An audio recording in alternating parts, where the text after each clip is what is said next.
What's going on, Bulls Nation? Welcome in to CHGO Bulls Postgame. Coming to you live from our studios here in West Loop, downtown Chicago. I'm Peck, Bulls_Peck, joined by my crew, Big Day, Bal, BAWL Sports, Will the Goat Gottlieb, Will_Gottlieb, pound producer on the controls. He is Joyce Bathurst, at Joyce Bathurst. We're CHGO_Bulls. Thanks for hanging out with us on a Saturday afternoon. Hope your weekend's off to a great start. Despite the outcome today, which is that the Bulls and their quest for a perfect road trip fell just a bit short as they lose to the Clippers 112-102. Hit that like button if you're with us on YouTube. Throw us your questions, your comments about tonight's game. We'll get to as much of it as we can. Yes. Maybe also touch on some updates we got for the first time in a while on both Lonzo and LaVine, who were there in the building tonight watching their teammates take on the Clippers. Guys, I don't have too much to complain about with this loss. I mean, I thought the Bulls played fairly well for most of this game. There was that stretch of the third quarter when things kind of got out of hand a little bit. They had a few careless possessions in a row, and then in the meantime, the Clippers were burning them with that Harden Zubats pick and roll.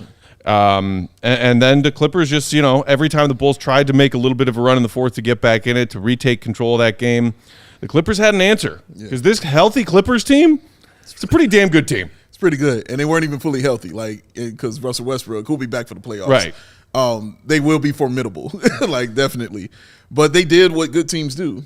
You make adjustments. It's really that simple. They went to that third quarter, and it feels like, those adjustments that the teams make against the Bulls now, it's either coming against Coby or it's coming against Vooch.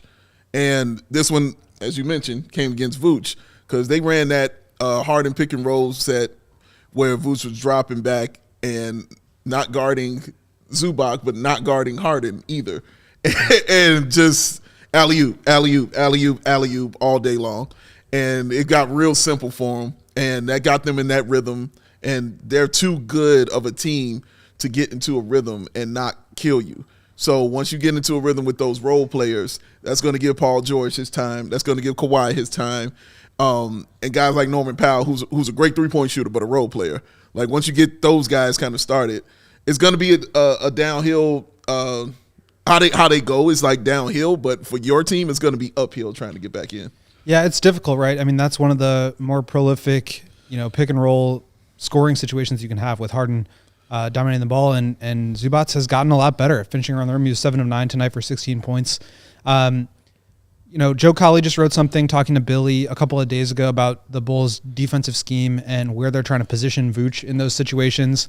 I think they've had their most success with him up at the level of the screen, meaning up to touch with the defender, being able to kind of cut off some of that dribble penetration before it happens. But you can't throw that same defense at a team that's this good, that's this smart, that has this many veteran players. They're going to pick that apart if they see it too many times in a row. So you have to switch it up, but just Vooch being the player that he is, you're not able to run a ton of different versatile defensive schemes. So you either have to go small and put a Patrick Williams and Torrey Craig front court out there. Obviously, the Bulls can't do that with all their injuries. So they drop back a little bit, and you're right, they kind of torched him on that. But I think just as much as Vooch, these guys who are the low men have to pull in, tag the roller, and then get back out to, 1, prevent the lob, and 2, prevent the kick-out pass. So there were a couple of possessions where I thought they executed that pretty well. Io had one where he kind of stopped Daniel Tice from really rolling hard and then still got out to his man and kind of forced Tice into an elbow jumper. That's the shot you want to give up. That's what you feel comfortable in those situations. But if you've got a hard roller like Zubats, it's really tough to stay in front of those guys. So that's just a limitation that the Bulls have defensively. I thought overall they defended pretty well. But you could just tell in that fourth quarter in particular, when they were going to Kawhi in those empty side isolations or in those post-ups, they tried to send 2 but Kawhi was too good of a ball handler. He was getting off the ball. They were swinging it to the opposite corner, and just the rotations were a little bit slow. I think these minutes are really catching up to these guys as much as they're never going to admit it. Like, there were a couple plays where Coby kind of, I think it was an offensive rebound, and Coby kind of had a chance to get the ball, and he kind of ran into the front court. Clippers retained it, and then Coby just like kind of jogged back to get into the play, and then all of a sudden they ping it to the corner, and Norman Powell has a corner three. And it's just like, you have to be able to execute against those teams in those moments. And these minutes, man, 41 for Coby, 42 for DeMar, and a 10-point loss.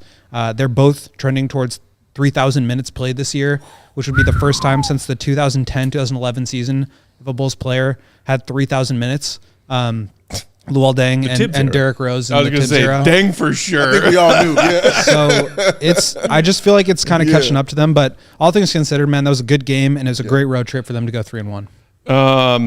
Mike Alley-oop in the comments said, I'm so tired of Caruso, power forward. Brandon saying, believe it or not having Torrey Craig in the second half is what did us in.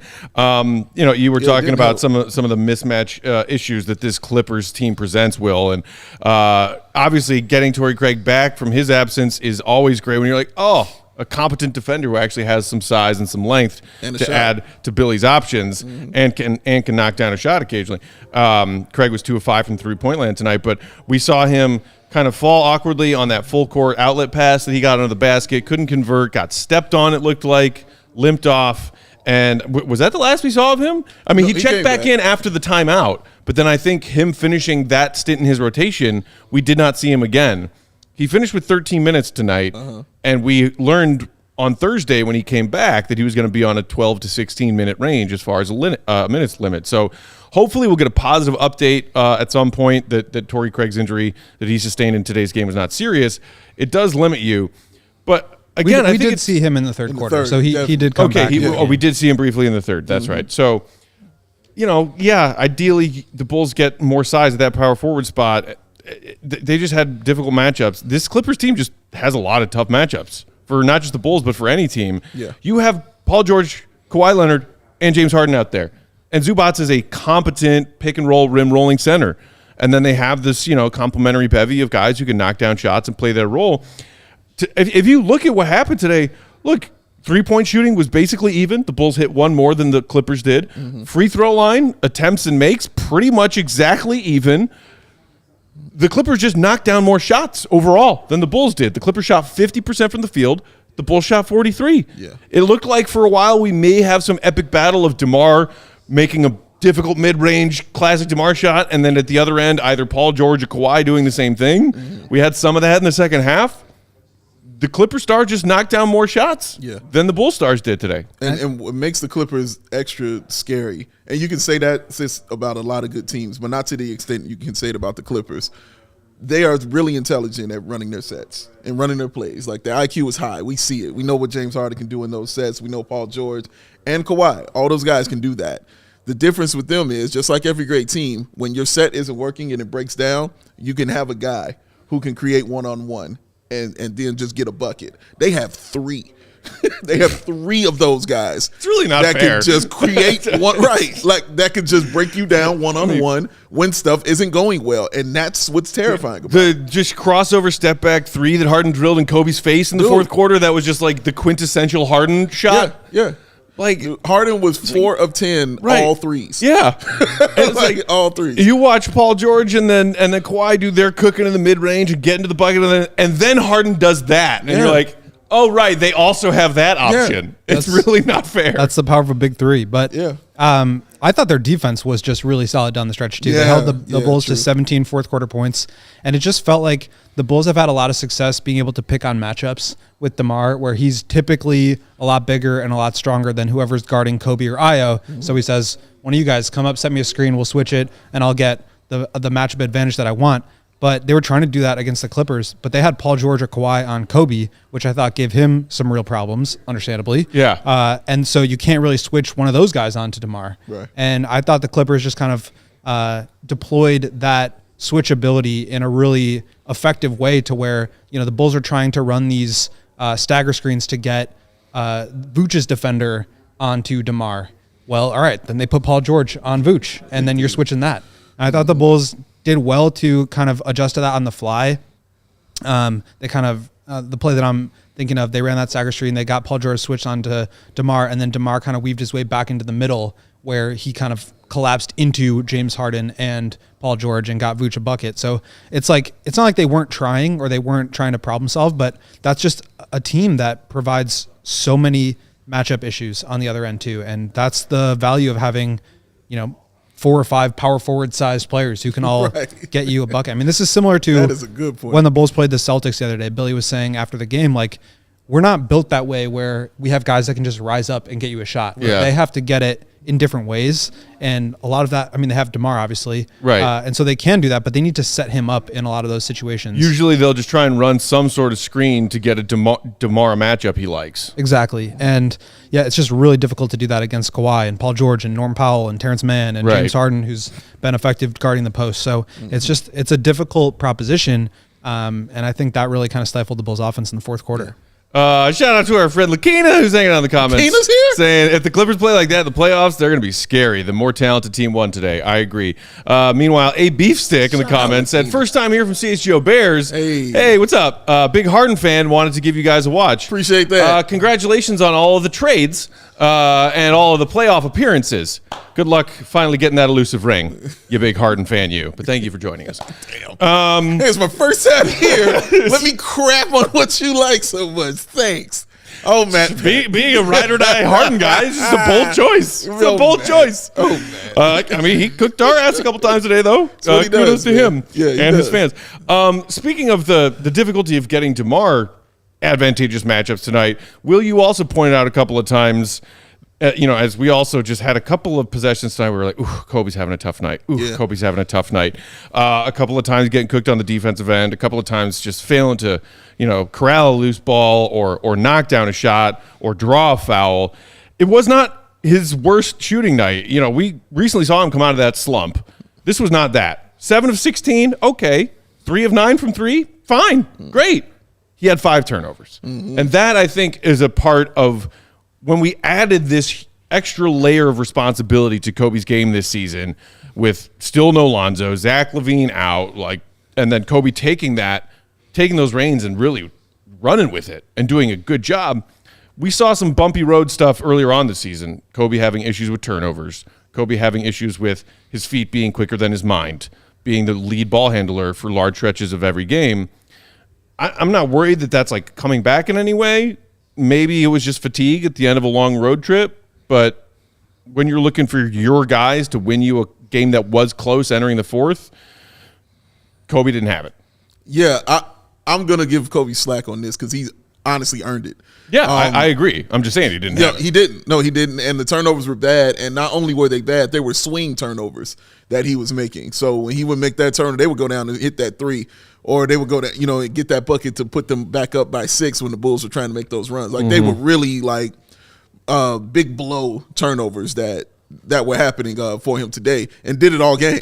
You know what I mean? And that's what was tough about it. And his shot wasn't really going like that. But again, I'm talking all that up to the minutes, all that up to the time. He's guarding against James Harden, step 1, who's one of the best, out there. So that's not fun, to do every night. Then you're doing it for 41 minutes while you're out there. And then you're being asked, not only guard him, but go against him also on the other end. And James Harden is very crafty and very, very smart on the other end of the floor. Please remember, he used to lead the league in steals. He can do those things. Kobe this is a lesson. These are just lessons for me when he has these kind of games, because I can literally look and say, oh, man, that dude's tired. I can literally see it. I think Kobe has – I don't think I want to call it a tell, but I think you just can know when you're watching him, you're like, he needs to sit for a second. He just needs a little breather, needs a little break. So we'll see. He'll get that breather, he'll get that break, because he's got another tough one to guard when he plays Monday against Dallas. He's got another one to go against. So, but yeah, I'm gonna give him the benefit of the doubt on it. But yeah, those were huge turnovers for sure. Well, I think the next step that we're kind of seeing from him over this stretch, where he kind of struggled coming out of the All-Star break. He's heated up a little bit here, but obviously the turnovers were a bit of an issue tonight, is teams are starting to put their big wings on him and trying to cut him out of the game and make DeMar beat you one-on-one. And DeMar's shown he can do that at times. Vooch has been involved at times, and Kobe's gotten loose at times too. I'm not trying to say that he has disappeared. Obviously, I think he had 37 2 nights ago. But But yeah, I mean, you look at some of the games that they played, it's like the Celtics, they're throwing Jaylen Brown and Derek White and Drew Holiday at him. Mm-hmm. And then they play the Pelicans and they threw Herb Jones at him. And then you've got a Sar Thompson and Quentin Grimes on him. And then, you've got the Bucks where he starts to get loose and it's like, okay, yeah, he can handle like Malik Beasley. Yeah. And so again, I'm not trying to like throw shade at Coby because he's been great, but it's the same thing. Sacramento, 37 points, a little bit easier to score on Malik Monk than it is on Herb Jones. Mm-hmm. And so I think the next step for Coby is now trying to figure out how to manage when he's got a bigger, and that's not just a Coby problem. I mean, that is like going back to the Derrick Rose era when they put LeBron James on Derrick Rose in the conference finals. Right. Yeah. That was curtains for the Bulls. So that's a difficult thing if you're a smaller guard. And I think it's why you always want one of those bigger wings to be kind of a lead initiator. Mm-hmm. So you have DeMar setting him up. And so you can still be that spot up shooter. You can still be a guy that attacks closeouts. And he's done that successfully. He just now needs to add that next step to his game as he continues to grow. He's a young player. And he did still have some impressive takes to the rack today, getting past the lengthy defense that the Clippers were throwing at him. Yes, he did. He still showed us a few times today his crafty moves that he's added to his, point guardsmanship. Shout out to a phrase we haven't used in a while. Come on. It was just, a mixed bag of good and bad from Coby today. Yeah. That's it. And it's been mostly good. As after he brought himself out of that slump. We talked earlier about whether or not he was hitting a wall when he was going through that shooting slump. Yeah. Because of this huge toll of minutes that Billy has asked of him. Chris Davis in the comments said, Coby was gassed. I don't want to consistently see a gassed, struggling Coby. I mean, look, the Bulls are on the home stretch at this point. Yeah. We got 19 games left on the schedule after today. And I don't think that this is necessarily Coby re-hitting a wall. I think this is the Bulls just played their third game in 4 days on the road, and Coby was gassed. Yeah. Because he played 41 minutes, and he's playing big minutes, high 30s, low 40s, every game this season. Yeah. I mean, knock on wood, I know a lot of Bulls fans out there have said, I'm just hoping that Coby gets through this incredible season he's having unscathed. Absolutely right. And, of course you do. But also, Billy Donovan clearly thought that their best shot at stealing this game against the Clippers to go perfect 4-0 on their road trip, to inch up closer to the Pacers in the play-in standings, to, get to 500 for the first time since they were 2-2, he was going to ride Coby and DeMar heavy today. Nowhere would Billy second-guess that. And he did. He played him heavy minutes. Yeah, I think also to the point, Will, you brought up about teams putting bigger players on Coby. Coby is right now at the point of his career where it's the respect point of his career, which means teams are now putting you on the bulletin board. Mm-hmm. That's what that is. We talked about that with Ayo when he starting last year, and you saw a decline a little bit, not in scoring, but just he didn't look as comfortable out there. Teams had him on the bulletin board. That's all it was. Now you can see that now with Coby. When you're doing stuff like that, when you're starting to attack him and make adjustments in the third quarter, and you're this level in this caliber of team, you're on the bulletin board, man. They're coming for you. And that's respect. Honestly, it's respect. And it's up to Coby to, take that respect and turn it and flip it and win with it, because that's how you become great players, is they know what you're going to do and they can't do anything about it. So he's just at that level. This is, for me, it's just about that progression. You saw what happened with Ayo. When he figured it out and he got it, now he looks great. Right. You know what I mean? Ayo, shout out. We'll talk about him for sure. Speaking let's not forget, this is game 64 of the season. Coby really struggled the first 19 games of the season, and then the ascendant started. So this is not like a player who was playing like this for the whole season or the last two seasons. He's still on the way up, and I think this is good growth for him to start to hit a wall here and there and try to have to problem solve his way out of it. And he's done that at various points in his career, and he's gotten a lot better to where he is at this point. But that doesn't mean that he's just going to continue to ascend every single day for the rest of his career. I think he's got some more stuff to work through, and I think that's a really good thing for him. I think you're seeing growth, and you're seeing that growth is not 1% every day, as much as guys like to say it. There's going to be ups and downs. There's going to be, it's nonlinear, and you got to fight through and break through walls. Yeah, I love when you say that. It is. It's true. Chris in the comments saying, what about when you're playing a playoff series? Coby cannot be overused there. Well, yes, you can. First of all, I'm worried about when I have too much money in my bank account. Let's worry about that problem when it gets here, if it does. Secondly, what Dave just said. Yes, you absolutely can. Yes, you can. That's bro. what they do in the playoffs. You play. Coaches shrink their rotations and play their best players as many minutes as they can, as many minutes as they are needed. Don't believe me? Ask MJ in the 90s. How many minutes was he playing? And all of them. All of them. And South Go Sun says, so utilize your bench some. Well, that brings in that issue about what those guards off the bench have been doing. Yeah.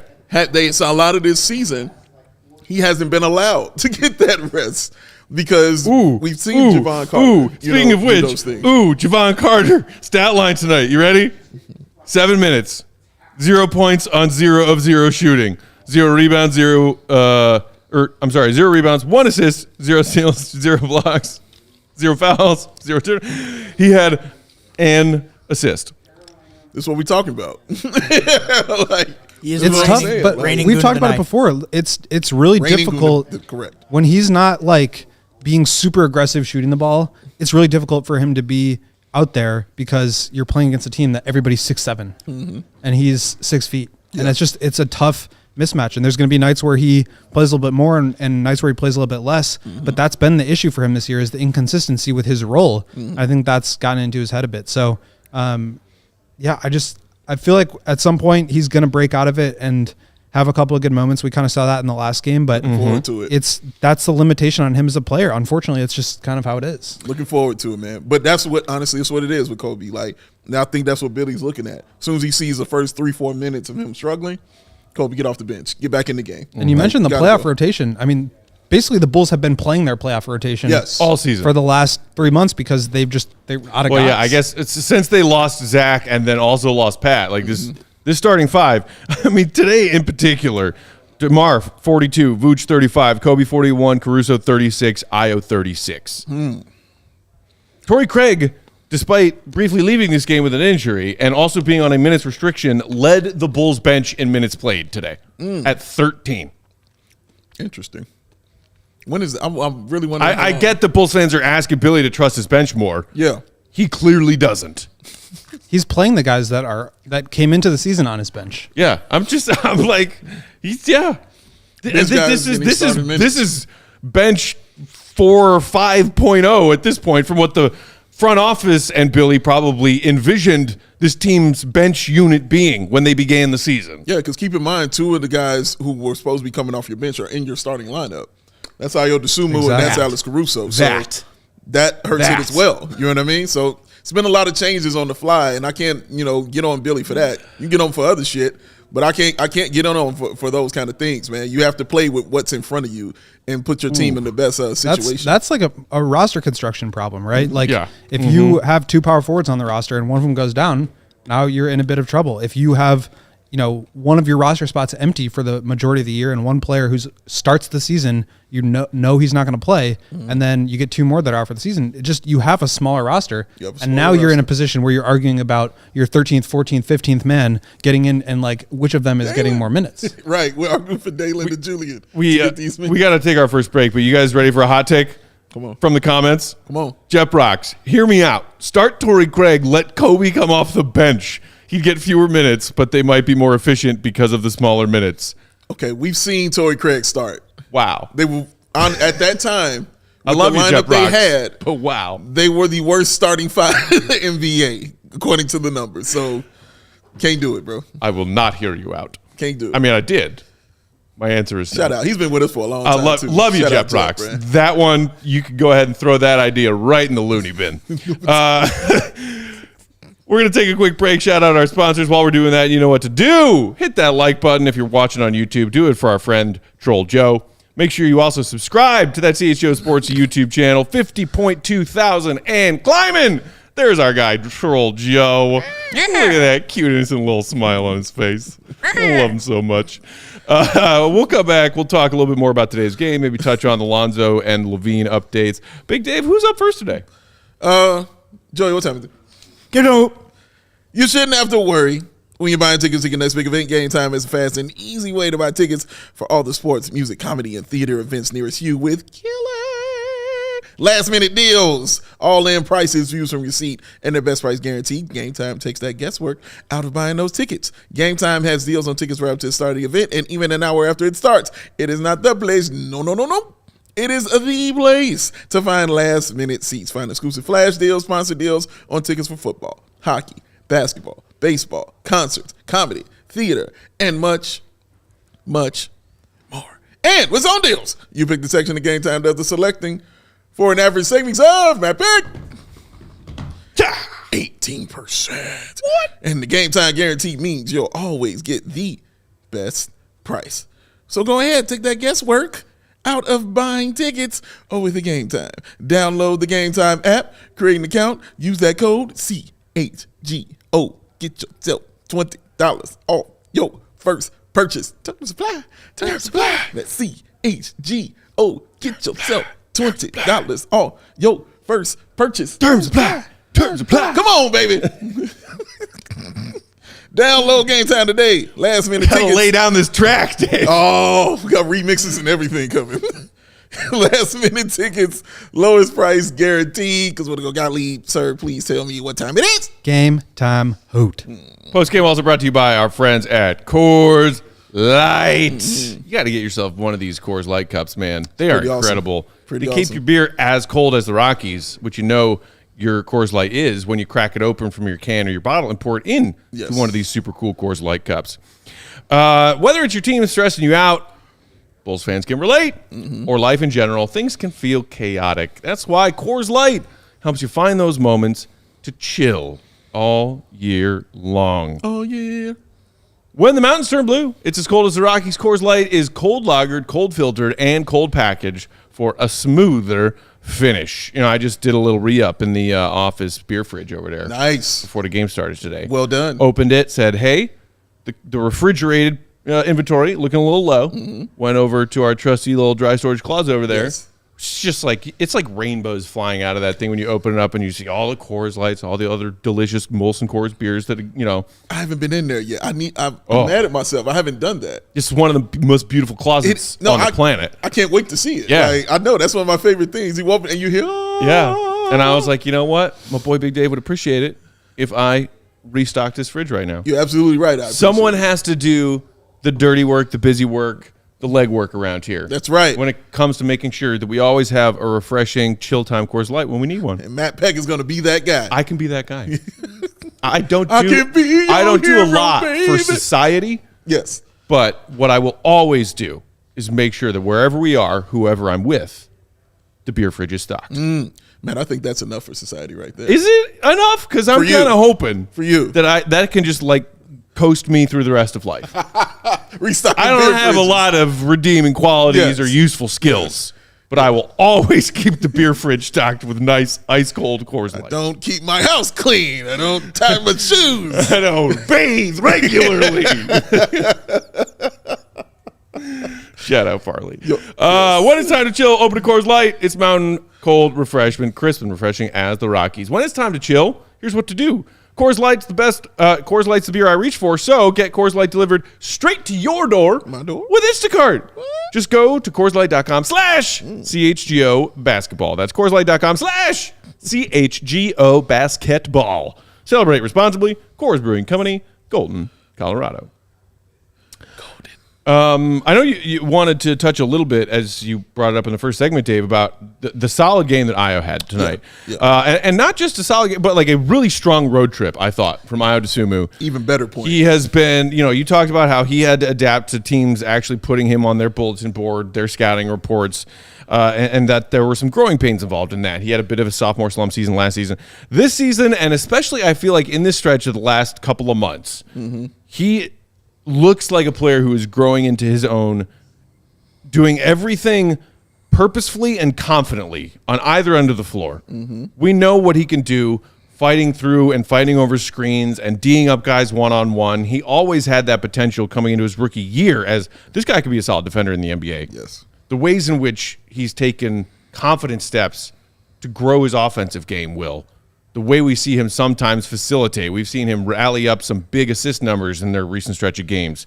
Tonight, 3 of 7 from downtown, also dishing out 4 assists. Everything that Ayo is doing seems to be being done decisively.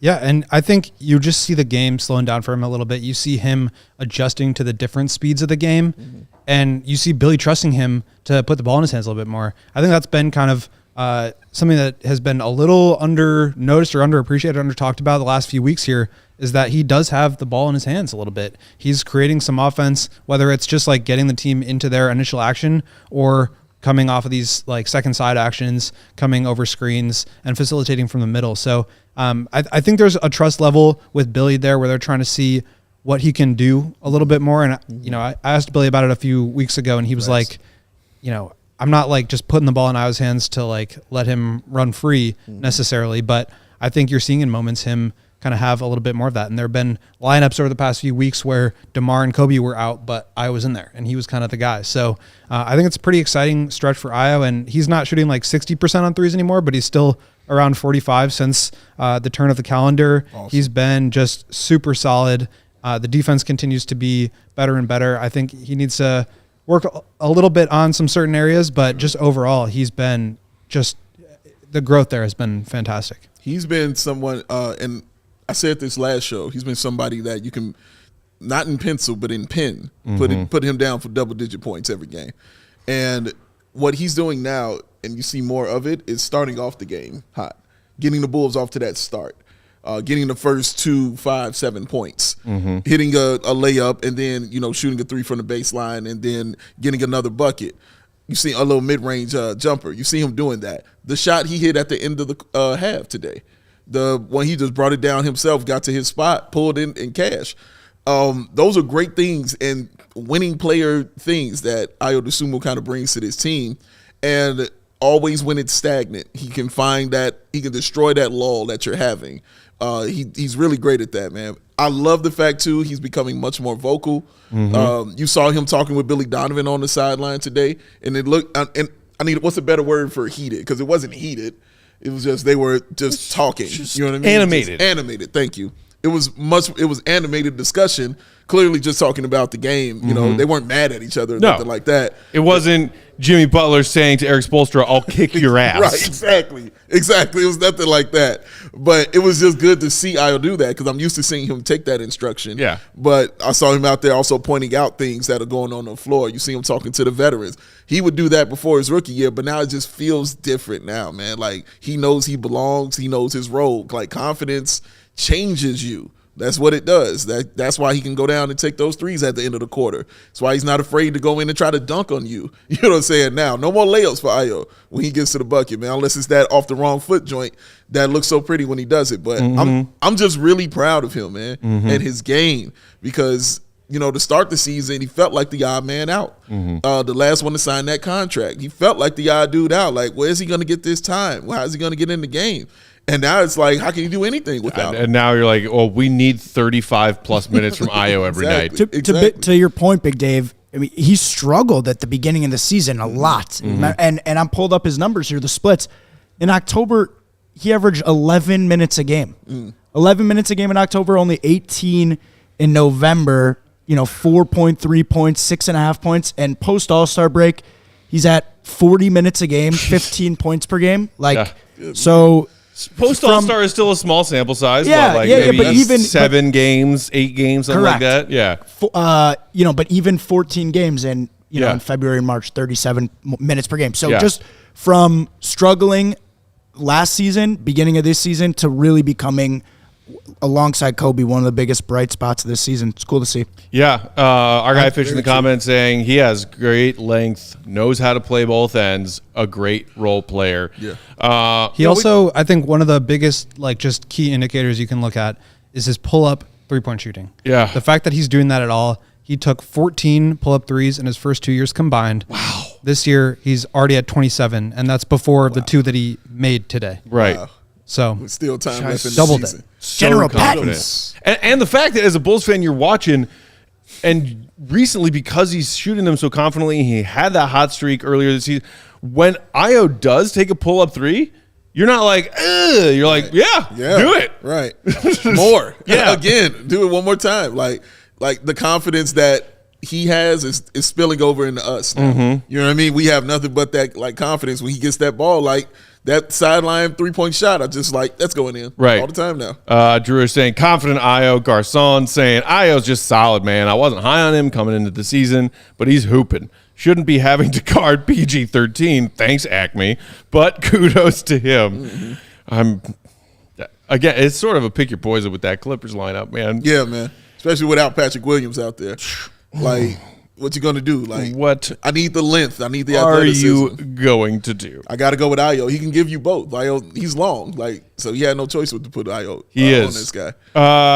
Quick shout out also, I think, is due to owner up Tim, who came in, got 10 minutes today. Yes. What did we ask of him? So what do we say? 2 of 3 from 3-point range. That's it. Great. 10 minutes. 2 of 3 from 3. That is Awesome. your role. Awesome. Know your role. Know your role. And Love it. Shut your mouth. Love it. It was great. Like, that's what you want. Like, as soon as he walks in, be the threat. Be the 3-point threat. Hit a couple threes for him. Keep that game moving.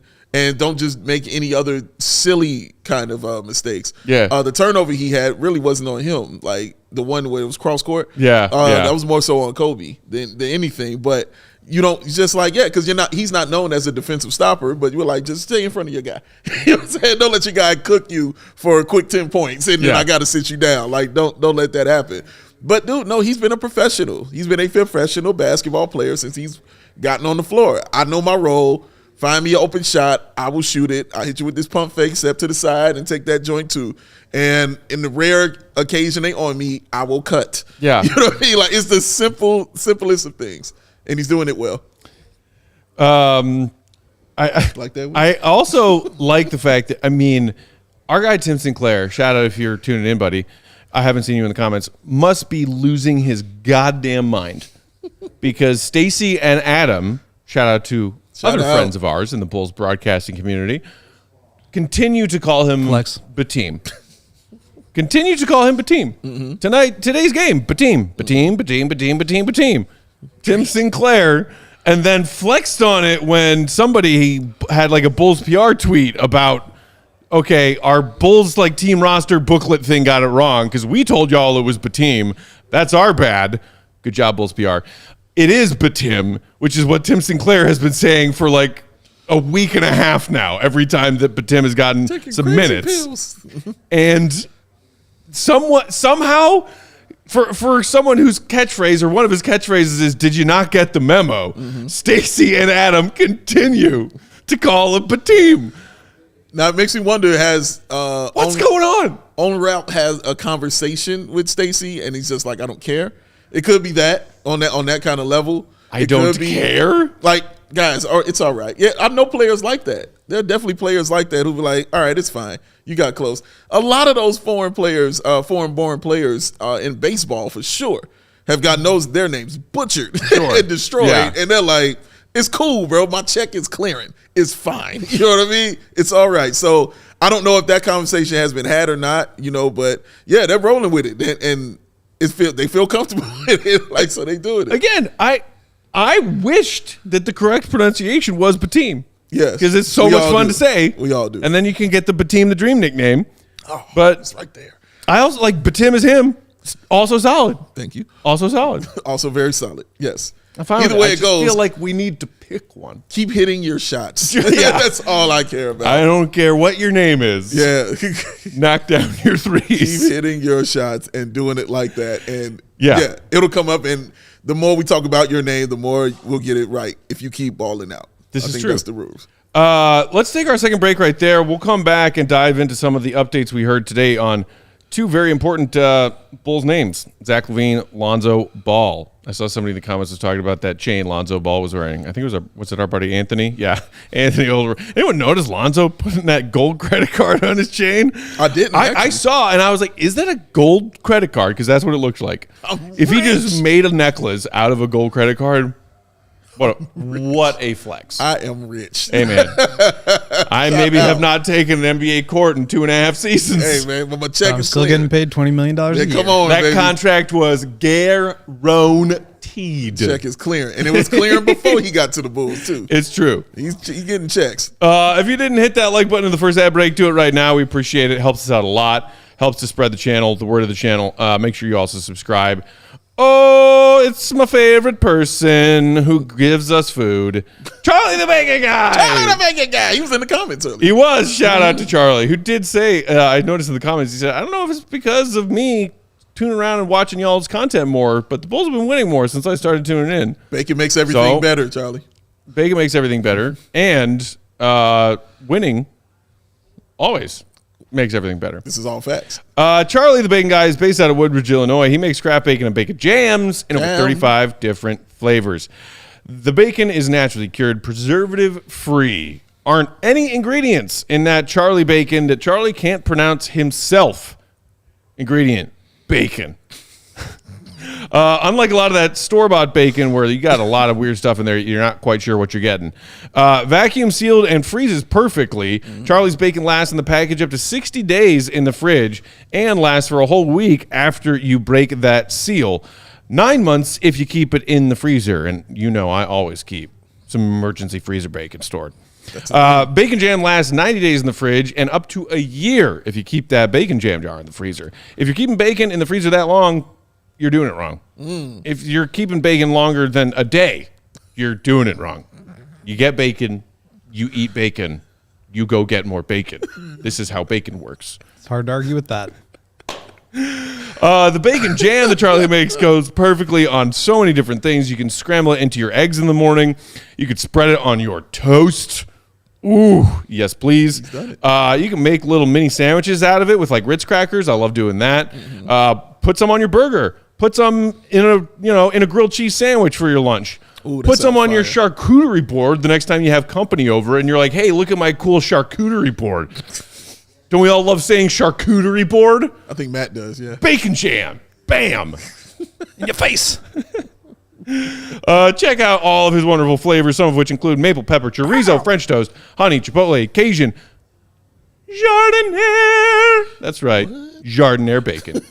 Raspberry chipotle, Maui Wowie, and more. Starting now, you can save 10% on your order at charliethebaconguy.com when you use promo code CHGO at checkout. You can pick up your order, the most efficient way to do it, if you are out in the Burbs area, especially Woodbridge, Bulls fans, convenient for you. Or you can have it delivered.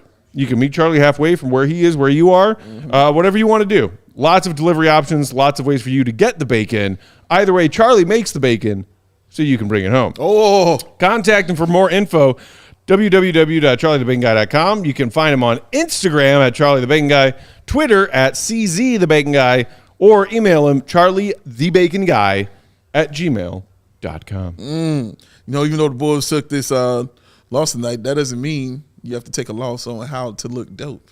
It's true. How to be smooth and cool with yours. And the way to do it is to hit the CHGO locker. Get you some of that merch that's there. Ew. And, of course, look at what he's got on. You can also get that Sub-Zero hoodie. Yes, sir. That's there, that Sub-Zero shirt.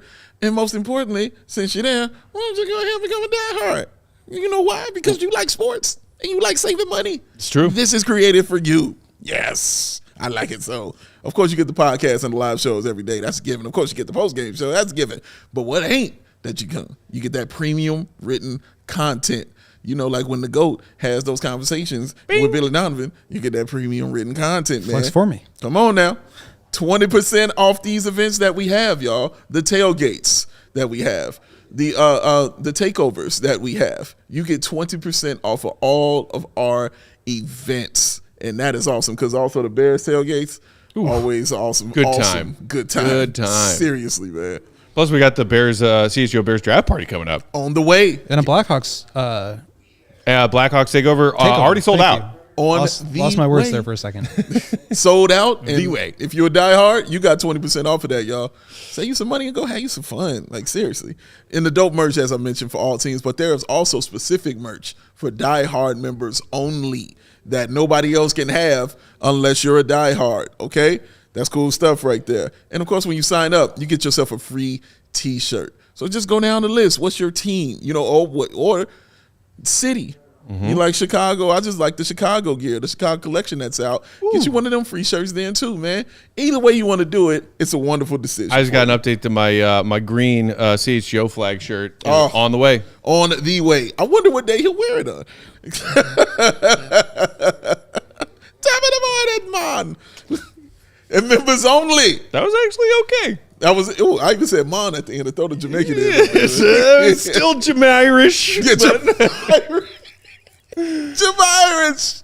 Lot of mercy. A lot of mercy. Jamirish. Oh, the members only Discord, of course, which we call the CHGO Shout out to Lounge. our Discord crew. Go ahead and get on down up in there, man. And shout out to the new diehards that signed up this week. Many. Carrie, Wayne, Chris, Derek, Kevin, Jordan, Nathan, Jan, Ronnie, Jacob, Joshua, John, April, Andrew, Kareem, Eric, Jack, Ryan, Rob, Brian, Adam, Charles, and Zach. And could be you. And you. Next time we do this ad read. Join that Leave list. That name, baby. So come on and join us. Keep having a good time with us, man. Become a diehard right now. Do it up. AllCHGO.com.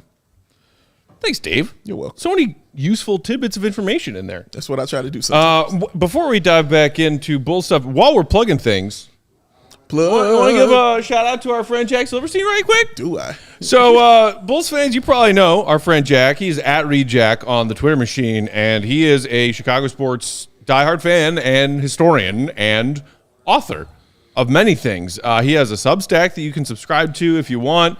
Just follow his Twitter threads. It's some of the greatest things that have ever existed in the universe of Twitter. I have been a longtime follower and admirer of his work, and he popped into our studio earlier today to give us the sneak peek of this is what, like one of the first print editions that he has. This is from the February batch. These are numbered, but the book is Why We Root: Mad Obsessions of a Chicago Sports Fan by our buddy Jack Silverstein, and it is a collection of different writings and muses throughout his various platforms that he's been on, covering his Chicago teams over the years. And I've just leafed through it. I can't wait to read it. But this is something that every diehard Chicago sports fan should have. Available on Amazon right now. Yeah. Go get yourself a copy. I cannot wait to read this in like a day. He is always there for those events. And just looking at some of the stories he has of Jordan's last shot, the Walter Payton game in 1999. I remember very, very well. The Hester rookie year, the Kerry Wood 20 strikeout game, the Brent Seabrooks wings ending game winner. You remember this one right there? Oh my gosh, sir. I lost my mind on that one. Yes, man. The Candace Parker homecoming, man. That Sky First championship, all of it covered and written beautifully and put together by my man Jack. I've known Jack a very long time. He was a good friend. That is my guy. This is worth your while. I promise you that. For real. And he shouted me out in the book. Shout out to that. I mean, talk about a flex. Shout out to that. Dave was in the acknowledgments Shout out to that. on a book about Chicago sports. What, you like that, Joe? Pretty dope. I like that. Pretty Joe dope. likes that. Did George get a thanks in the special thanks? Oh, let me check, man. I'm going to check the back. I mean, I would hope He might have so. snuck in. I don't know. Probably George is a crafty guy. Also, like for real shout out and nod of appreciation. Jack always has been a advocate of younger people, of newer people getting opportunities to express their passion and their talents in the world of Chicago sports media. Facts. Somebody who has studied a lot in his youth and has now taken an appreciation for next generations of Chicago sports fans doing whatever they want to do in whatever medium they want, in whatever medium they feel like they are passionate about, skilled in, and furthering those talents and passions, and always propping up and pumping up other people who are doing good things in the world of the Chicago sports media landscape. So always appreciate Jack. Great dude. Incredible author. I cannot wait to read this. Get this. Why We Root is the name of it, guys. Why We Root. Jack M. Silverstein. I love the photo, too, on the cover. Yes. Him with a sign saying, I need 2 tickets for opening day With the snow on the ground. in front of Wrigley, and it is snowing. Nothing says fan. opening day at Wrigley Hey. like some fresh fallen snow. It's a fan, baby. I love it. I love it. That's the name of the book, Prodigy. Why We Root. I'm really looking forward to reading it. You're welcome. You're welcome, Prodigy. Hey. Okay, so let's touch on a couple of interesting updates, gentlemen. that we got today from the Bulls road trip, as Brandon E. pointed out in the comments. Per Casey Johnson on Twitter, Billy Donovan saying that Lonzo Ball has begun cutting and sprinting and jumping in controlled non-contact situations. Wow. Those are 3 verbs that sound like things athletes do. This is encouraging. This is encouraging. How encouraging? This is it's enough. I'm not over the moon here. I'm taking it slow, but this is the next step. We have not seen him take a next step in a couple years. So always been, well, we need new surgery. Well, we need a new surgery. Well, he's kind of running. All right, let's shut it down. So it hasn't been a next step getting over a hurdle, man. And it seems like he's done that in this one. A tiny hurdle, I don't care. He's gotten over it, and now we can move on to whatever is next. But this is a big, because Matt talked about it a lot over this time when those videos would come out and people would talk about it. Matt would say, until I can see or hear about you running, I don't want to hear about none of this other stuff, man. So now that you're seeing these things come out. You did a couple of squats talking shit to Stephen A. Cool. Yeah, he wanted the runs. And so now that he's seeing him, running, it's a good thing. It's a good thing. I feel like this is a massive hurdle for him because it's as far as he's gotten in his recovery process in the past 2.5 years. Every other time they've tried to ramp him up, he's had setbacks, and he's had to eventually go under the knife again. So the fact that he is doing this without pain, that he's moving and the medical team is happy with it, I mean, that is huge for Lonzo. I'm not getting too far ahead of my skis as far as like this means he's going to come back because there's still a long road. But this is a big moment, I think, a pivotal moment for him to continue on a ramp-up process that he has not been able to move forward with so far. So this is really great news for him personally. Just really excited that he's able to like get out there again. Like that's awesome. And so, yeah, we can see the videos of him shooting around, dunking, even like running on the treadmill, whatever. Over the past couple of years, we even saw him at the Advocate Center shooting and dribbling and stuff. That was great. But like running at full speed, sprinting, that was a big hurdle for him that he needed to get past. So really happy that he's been able to do that. But I think, no pain while doing it. That's just could not be happier for him. And hopefully that just means that he can continue to go through the progression of the next couple of hurdles that he needs to get through without pain. I mean, that's the whole goal. So this is great. And the other part of it is seeing him. It felt different seeing him today now, knowing that there's been some success. Yeah. And I'm like, yes, hey, Lonzo, how you doing, man? Good to see you and your credit card gold chain. Shout out to you, man. Clutch Angeles. Clutch Angeles. Interesting little clip here from Casey Johnson's write-up on this after hearing from Billy pregame today. Donovan said the next step obviously would be getting cleared for contact and 5-on-5 basketball. A next step that I think Bulls fans, some of whom were like, it's just never going to happen again. There is no timeline yet for this next step. It's obviously contingent on how Ball responds moving forward. Quote from Billy, "This is something that is almost unprecedented. He has been able to pass every hurdle so far." Billy continued, "I'm speaking more from my perspective, not even medically. He's going to need, for his own well-being, getting accustomed to banging and hitting and defending, getting over screens and contact to the rim, getting off bodies. How can we help formulate a plan where he is at the place where he can play, whether it's here in LA, just as long as he feels like he's getting the contact? Some of it may be 1-on-1, 2-on-2, a controlled situation. At some point, we'll have a conversation about what the next step is contact-wise. He's had 2.5 years of no contact. So, like, optimism from Billy with still a dose of reminder reality of what the situation is. Sure. And him saying it's unprecedented for Lonzo to even be where he is now, Will, I think is worth pointing out because from what we had heard from previous reports when Lonzo underwent his third and most recent knee surgery, it was a cartilage replacement, whatchamacallit, but the surgery that had been attempted for a handful of NBA players before Lonzo, other professional athletes, I think a couple of NHL players, this same surgery, when it was executed and the surgery was successful as far as a surgery that went well, none of those athletes ever came back and played again. It's a last-ditch effort to fix a knee that's busted. Billy saying it's unprecedented that Lonzo has even gotten to this step in the recovery process is in its own way like sobering but encouraging. Absolutely. And, I think like the headline of him being cleared for advanced rehab activities, like he's able to move forward. And it felt like for this whole time it's been stagnant. We haven't really gotten a ton of updates. For good reason. He's been like resting and rehabbing. And so, yeah, it just feels like for the first time with like a lot of this Bulls situation, not just him, but especially him, that you're able to make progress, that there is room for you to move forward. And I think that's just a really positive sign for him. And obviously if he is ever able to get back on the court for the Bulls, that would be great. But just for him personally, it's just, it's such a hurdle to get through this. And it just feels like now he's opened up a bunch more doors for himself to continue. So awesome. You know what was funny? The weirdest thing for me was seeing Zach LaVine. That was the weirdest part for me. I was happy to see him. On the Bulls bench. Yeah. I was just on the Bulls bench. Whoa, there goes Zach. I was happy, but it was just weird for me. Happy early birthday, by the way. Tomorrow, I believe, is Zach LaVine's birthday. Shout out to you, man. He spoke with the media today as well. The people who were there out in L.A. for the Bulls road trip finale. He also offered some updates that are generally positive. Okay. Here's Zach on where he is after having that surgery on his foot. Quote, I feel really good. I get the boot off soon. I've been able to be out here in LA rehabbing, getting everything right.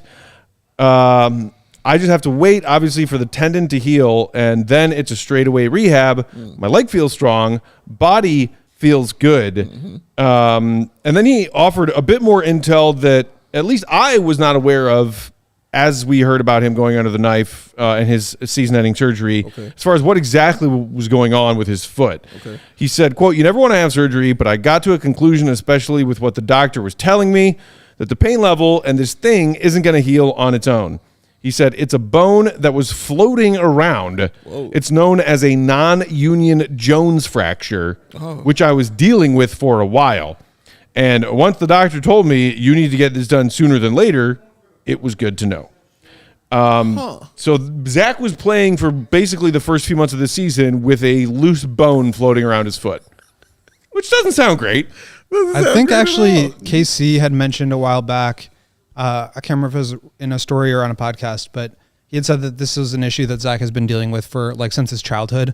And I guess it had maybe been re-aggravated or gotten worse due to the foot injury that he sustained earlier on this season. So obviously it is really good that they're addressing it. The loose bodies are just, it's a weird thing to have like a extra bone floating around there, but hopefully, and it sounds like, he's making progress with his rehab and he seems ahead of schedule. He did also have a couple of comments, at least, on where things stand.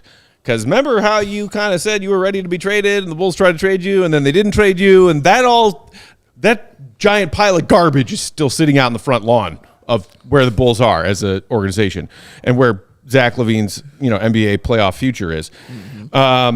Here's what Zach had to say, and I feel like I swear we've heard some version of this Zach quote a million times. Okay. Quote, there's a lot of things that don't bug me. My name's been circulating around more than once from the beginning of my career to now. If I let people's opinions bug me or influence me, I wouldn't be where I'm at today. So I go out there and keep doing me. Haven't really talked to anybody, but will continue to push forward.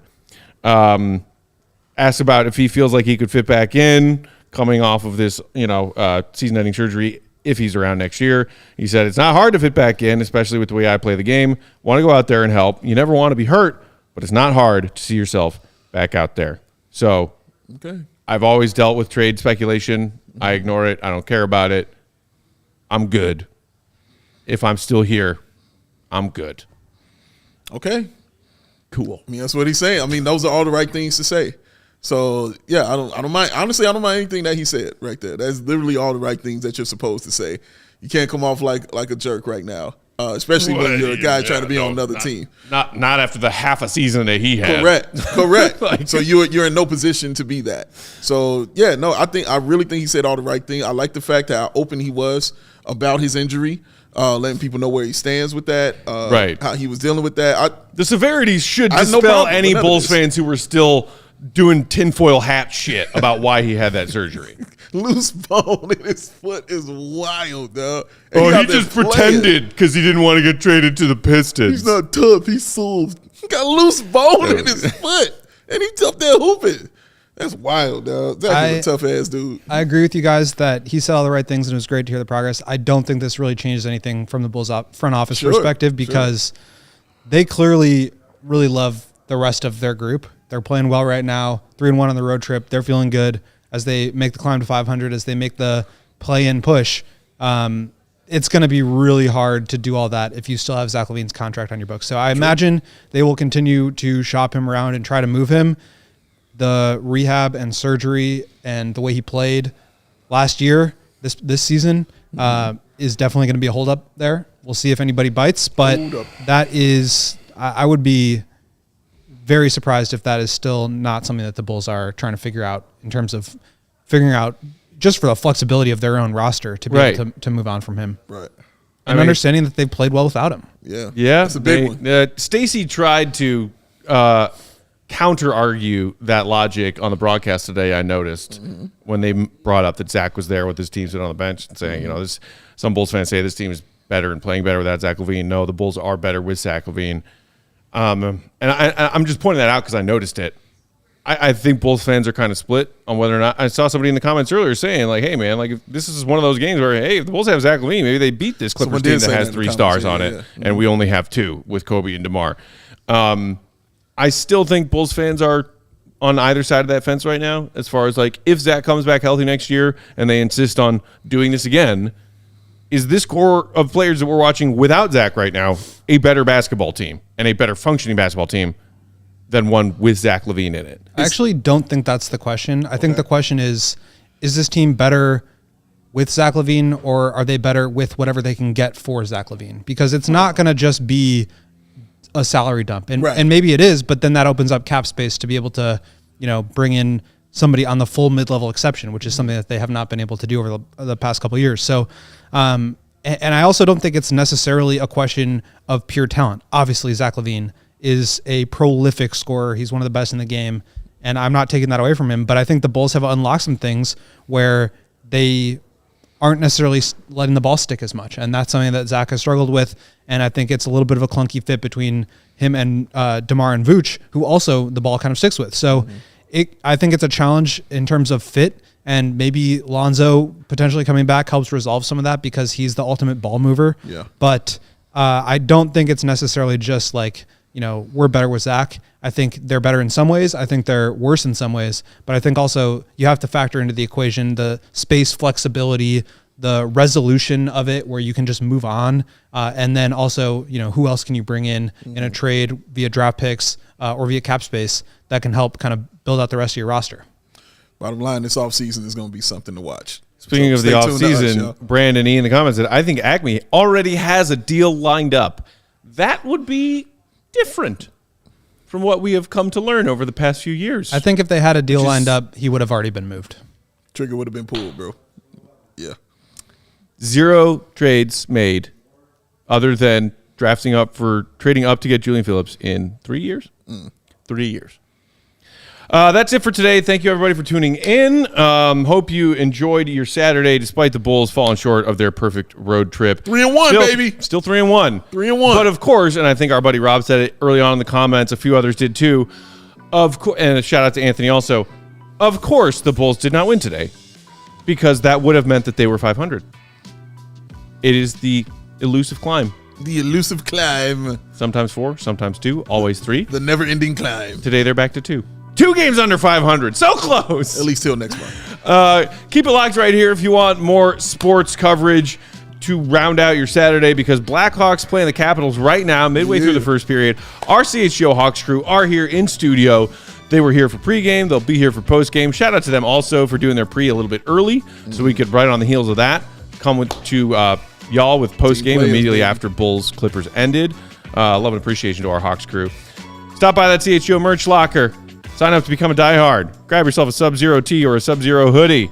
Bulls off tomorrow. They come home. We are off tomorrow. Back at home Monday. Bulls, Mavs, 7 Central tip, 6:30 pregame. We will see you then. Until then, Read the GOAT, allchgo.com, Will_Gottlieb, Big Dave, Bow, BAWL Sports, our panel producer, Bow. Joey Spathis, at Joey Spathis, and his twin brother, Troll Joe, also at Joey Spathis. Someone make him a Twitter account. We are CHGO_Bulls, I'm Bulls_Peg. Much love and appreciation, Bulls Nation. We will talk to you on Monday. See you, Red. Be good. Enjoy your weekend. Peace.